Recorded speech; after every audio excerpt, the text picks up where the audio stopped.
చేస్తాము.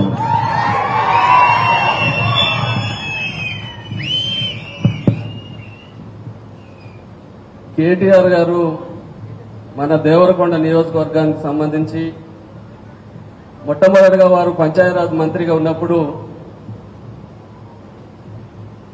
ఏదైతే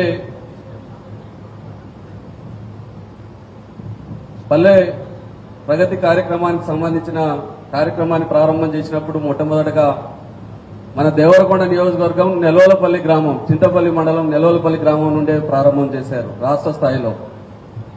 అదేవిధంగా పట్టణ ప్రగతి కార్యక్రమం కూడా మన దేవరకొండ పట్టణం నుంచే వారు ప్రారంభం చేసి రానాడు.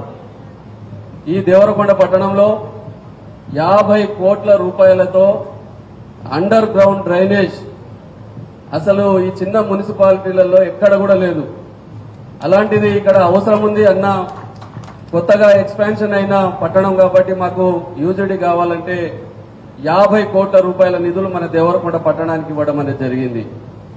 అదేవిధంగా ఒక పార్కు కిలాలో మనం కడతా ఉన్న పార్కు 5 కోట్ల రూపాయలతో పార్క్ నిర్మాణానికి కూడా నిధులు ఇవ్వడం అనేది జరిగింది. ఈ యూజిడి వల్ల రోడ్లు పాడైపోయినాయి. ఇంటర్నల్ రోడ్లు, సిమెంట్ రోడ్లు కావాలంటే ఎన్నికల ముందు మనకు 30 కోట్ల రూపాయలతో సిమెంట్ రోడ్ల నిర్మాణానికి కూడా దేవరకొండ పట్టణంలో వారు ప్రత్యేకమైన నిధులు ఇవ్వడం అనేది జరిగింది. నేను ఎప్పుడు వారి దగ్గరికి వెళ్ళినా తప్పకుండా రవీంద్ర మీకు తప్పకుండా వెనుకబడ్డ ప్రాంతం, ఈ ప్రాంతానికి నిధులు అవసరం అని చెప్పి ఎప్పటికప్పుడు వారు సహకరించినారు. అదేవిధంగా మన జిల్లా మంత్రి గారు కూడా ఈ ప్రాంతం అంతా కూడా కరువు కాటకాలతో ఉన్న ఈ ప్రాంతంలో 5 లిఫ్టులు 600 కోట్ల రూపాయలతో మనకు నిధులు మంజూరు చేసి అంబా భవాని లిఫ్ట్ గాని, పొగిళ్ల లిఫ్ట్ గాని, కంబాలపల్లిది గాని, ఏకేపీఆర్ గాని, అదేవిధంగా పెద్దగట్టుకు సంబంధించిన 5 లిఫ్ట్లకు 600 కోట్ల రూపాయలతో నిధులు మంజూరు చేయడం జరిగింది. ఇప్పుడు పనులు కూడా బ్రహ్మాండంగా జరుగుతూ ఉన్నాయి. పుష్కర ఘాట్లు ఎనకటికి ఎప్పుడో మనం ఆంధ్ర తప్ప, నాగార్జున సాగర్ తప్ప మనం ఎప్పుడు కూడా చూడలే. అలాంటిది నాగార్జున సాగర్ బ్యాక్ వాటర్ లో అటు అజ్మాపూర్ గాని, కాసురాజపల్లి గాని, పెద్ద మునిగల్లో 3 పుష్కర ఘాట్లను ఏర్పాటు చేయించి ఆనాడు కూడా మరి అన్నగారే మరి కేటీఆర్ గారే పంచాయతీరాజ్ మంత్రిగా ఉన్నారు.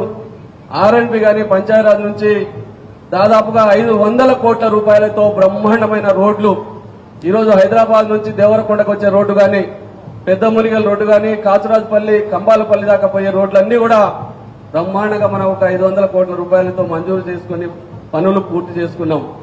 వెనుకబడ మన నియోజకవర్గానికి వారు చేసిన సేవలు మనం ఎప్పుడు కూడా మర్చిపోవద్దు, వారికి రుణపడి ఉండాలి. ఆ రుణాన్ని రేపు గ్రాడ్యుయేట్ ఎన్నికల్లో మన అభ్యర్థి రాకేష్ రెడ్డి గారికి మీ అమూల్యమైన ఓటును వేసి ఆశీర్వదించి కేసీఆర్ గారి రుణాన్ని మనం తీర్చుకోవాల్సిన బాధ్యత మన అందరి మీద ఉన్నది అని చెప్పి సందర్భంగా మీ అందరికి నేను మనవి చేస్తూ ఇప్పుడు మన నాయకుడు కేటీఆర్ గారిని మాట్లాడవలసిందిగా కోరుతా ఉన్నాను.